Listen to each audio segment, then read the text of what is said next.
কিয়ামতের দিন মানুষ হবে তিন দল। প্রথমত তিন দল, কয় দল? আর একটু জোরে বলেন। প্রথমত তিন দল হবে, একদল বিনা হিসাবে জান্নাতে যাবে, আরেক দল বিনা হিসাবে জাহান্নামে যাবে। মনোযোগ আছে? একটু মনোযোগ দেন। একদল প্রথমত মানুষ কয় দল হবে? ভাই ইকু একটু কমান, ইকুর কারণে কথা কম শোনা যায়।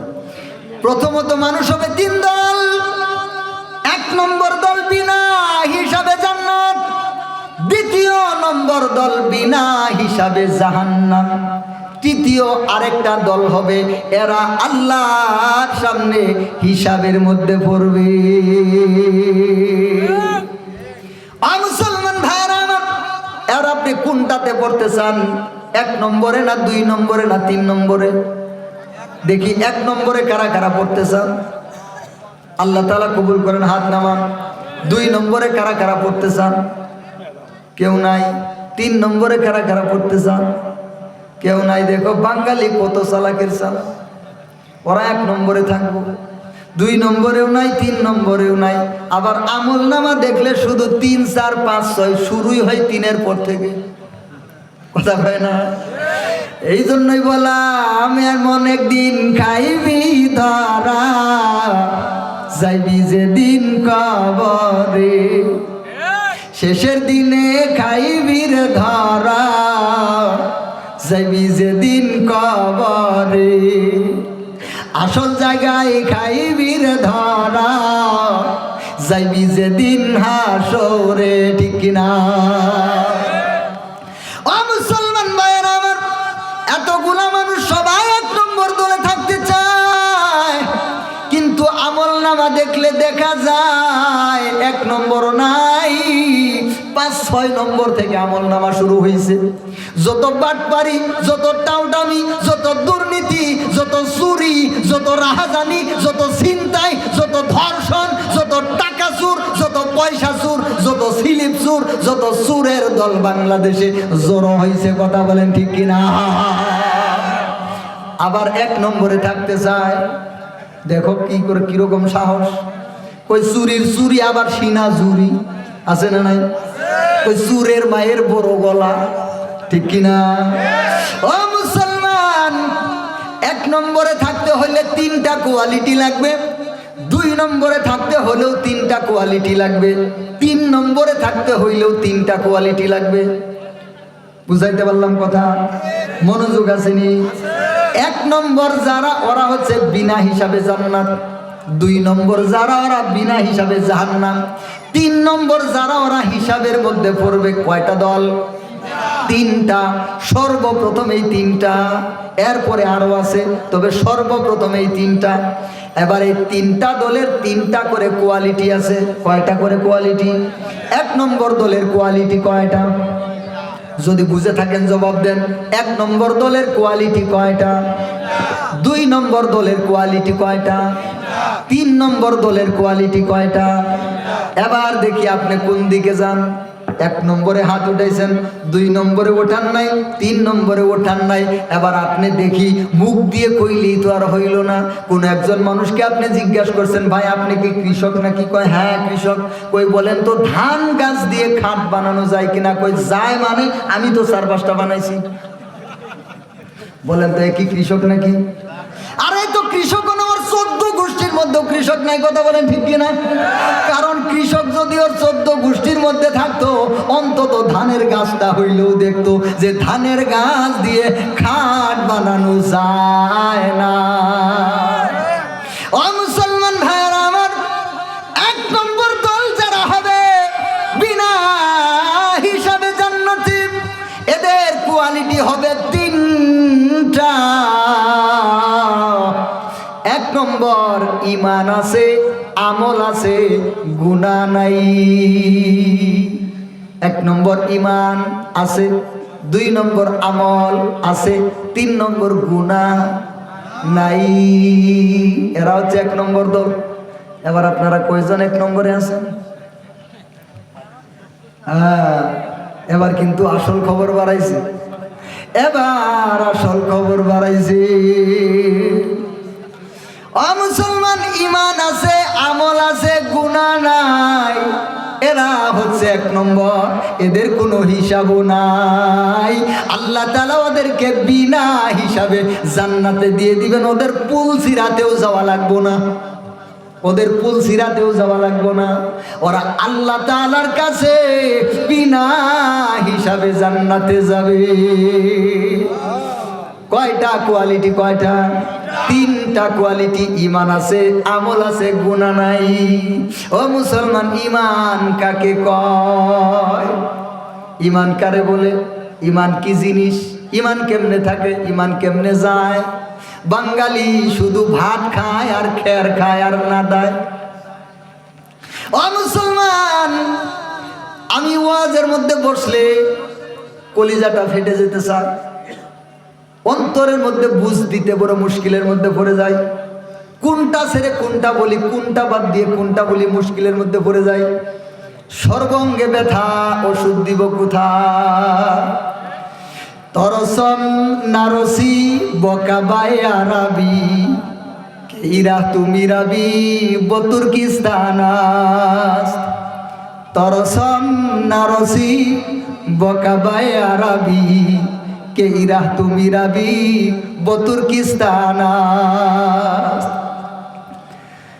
মুসলমান একজন কবি বড় সুন্দর করে ডাক দিয়ে বলেছেন, তরসম আমি তো ভয় পাইতেছি, নারসি বকাবাই আরাবি তোমরা আল্লাহর কাবার মধ্যে পৌঁছতে পারবা না। কেন পারবা না?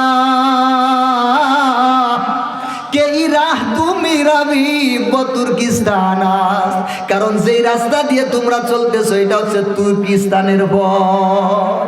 তুর্কিস্তানের দিকে চললে কাবা শরীফে যাওয়া যাবে না। ও মুসলমান ভাইরা আমার, 1 নম্বর কোয়ালিটি, 1 নম্বর দলের মধ্যে যারা পড়বে, 3টা কোয়ালিটি অর্জন করতে হবে। 1 নম্বর ঈমান ঠিক থাকতে হবে, 2 নম্বর আমল ঠিক থাকতে হবে, 3 নম্বর কোনো গুনাহ থাকা যাবে না। তো 1 নম্বরই হচ্ছে ঈমান ঠিক থাকতে হবে। ঈমান কাকে বলে? ঈমান কি জিনিস? ঈমান কেমনে থাকে? ঈমান কেমনে যায়? ও মুসলমান, নামাজ ভঙ্গের যেমন কারণ আছে, রোজা ভঙ্গের যেমন কারণ আছে, ঈমান ভঙ্গেরও কারণ আছে। এবার কয়জন মুসলমান জানে ঈমান ভঙ্গের কারণ? আপনি যদি জিজ্ঞাসা করেন যে মুরব্বী ঈমান ভঙ্গের একটা কারণ বলেন, বলবো হে বেটা এই শব্দই তো জীবনের প্রথম শুনলাম। কথা কোন ঠিক কিনা? বলবো ঈমান ভঙ্গের আবার কিসের কারণ? কই পাইছো এগুলা কথা? কই পাইছো? কথা কোন ঠিক কিনা? কত মুরব্বী আছে ঘাইরেমি করবো, বলে ঈমান ভঙ্গে, ঈমান আবার ভাঙ্গে নাকি? কি বলবো? কি বলবো? ঈমান আবার ভাঙ্গে নাকি? হয়, ঈমানও ভাঙ্গে। ও মুসলমান, ঈমানও ভাঙ্গে। ঈমান ভঙ্গের অনেকগুলা কারণ আছে। এবার যেই মানুষেরা ঈমান ভঙ্গের কারণ জানে না, ওদের ঈমান জীবনেও ভাঙ্গে না। বিষয়টা কি তাই নাকি? ঈমান ভাঙ্গে কিন্তু টের পায় না। ও মুসলমান, পেট যখন ঠিক থাকে পিছন দিয়ে বাতাস বাড়িলেও টের পাওয়া যায়, কিন্তু পেটের যখন লাট বল্টু ঢিল হয়ে যায়, শুধু বাতাস না আরো কিছু বাড়াইলেও বুঝে না। আরেকজনে কয় তো হ্যাঁ, কয় ও করস কেন, সমস্যা কেন? করস কেন? ওই হ্যাঁ দেখ তোর কাপড়ের সমস্যা। এবার ফিরে দেখে কয় ও আসলেই তো। ও মুসলমান, কেন বুঝে নাই? কেন বুঝে নাই? পেটের নাট বল্টু ঢিল হয়ে গেছে। কথা কোন ঠিক কিনা? ও মুসলমান ভাইরা আমার, এই যে ঈমান ভঙ্গের কারণ, ঈমান ভাঙলে যদি শব্দ হইতো, যেমন শোলা ভাঙ্গে না, শোলা পাট শোলা আছে না, কি বলেন আপনারা? এইটা যেমন ভাঙ্গে তো ফট্টস করে বা মট্টস করে একটা শব্দ হয়, হয় কি হয় না? তো ঈমান ভাঙলে যদি একটা শব্দ হইতো তাহলে বোঝা যাইতো ঈমানটা ভেঙে গেল, কিন্তু ঈমান ভাঙলে তো কোনো শব্দ হয় না। ও মুসলমান, শব্দ ঠিকই হয়, তুমি জানো না? ওই শব্দটা আল্লাহর আরশের মধ্যে হয়। তোমার নামটা আল্লাহর বন্ধুদের খাতার থেকে উঠায়া দিয়া তোমার নামটা আবু জাহিলের খাতার মধ্যে লিখে দেওয়া হয়। বলেন নাউজুবিল্লাহ। মুসলমান ভাইরা আমার, এবার যদি আমি এই ঈমান আর আমলের মৌলিক কথার দিকে যাই, তাহলে এই রকম 4-5টা রাতের দরকার। কয়টা? এই জন্য আমি মাঝে মাঝে কই, খাওয়া দাওয়া প্রস্রাব পায়খানা বাদ দিয়ে কমপক্ষে 2 মাস ওয়াজ করতে পারলে কিছুটা বোঝানো যাইতো। কয় মাস? খাওয়া দাওয়া প্রস্রাব পায়খানা বাদ দিয়ে অন্তত 2 মাস যদি ওয়াজ করা যাইতো তাহলে এই মানুষদেরকে কিছু বোঝানো যাইতো। কারণ এই মানুষেরা দ্বীনই চিনে না, এই মানুষেরা ইসলামই চিনে না, এই মানুষেরা ধর্মটাই চিনে না। এরা বাপ মুসলমান, দাদা মুসলমান, আমিও মুসলমান, চলছে মুসলমান, কিন্তু মুসলমানিত্ব কাকে বলে জানে না, মুসলমানিত্ব কাকে বলে খবর নাই। ও মুসলমান ভাইয়েরা আমার, এবার এই দিকে যাওয়ার সুযোগ নাই, অন্য সময় যদি কখনো আসি এই বিষয়ে আলোচনা করবো ইনশাআল্লাহ। তো আজকে আমি আমার তাফসীরটা শেষ করি। মানুষ হবে কয় কোয়ালিটি? 3 কোয়ালিটি। 1 নম্বর কোয়ালিটি যাদের ঈমান আছে, আমল আছে, গুনাহ নাই, এরা হচ্ছে সরাসরি জান্নাতি। আবার 2 নম্বর দল যারা, এরা হচ্ছে ঈমান নাই, আমল নাই, গুনাহ আছে, পুরাপুরি তার বিপরীত। 1 নম্বরের ঈমান আছে, আমল আছে, গুনাহ নাই। আর 2 নম্বর ঈমান নাই, আমল নাই, গুনাহ আছে, এরা হচ্ছে সরাসরি জাহান্নামী। 3 নম্বর আরেকটা দল হবে, এরা বিচারের মধ্যে পড়বে। এদেরও কোয়ালিটি 3টা, ঈমান আছে, আমল আছে, গুনাহ আছে। ঈমান আছে, আমল আছে, গুনাহ আছে। ওই ঈমান আছে, আমল আছে, গুনাহ যদি না থাকতো তাহলে 1 নম্বরে যাইতো। যেহেতু গুনাহ আছে এই জন্য 3 নম্বরে পড়ছে।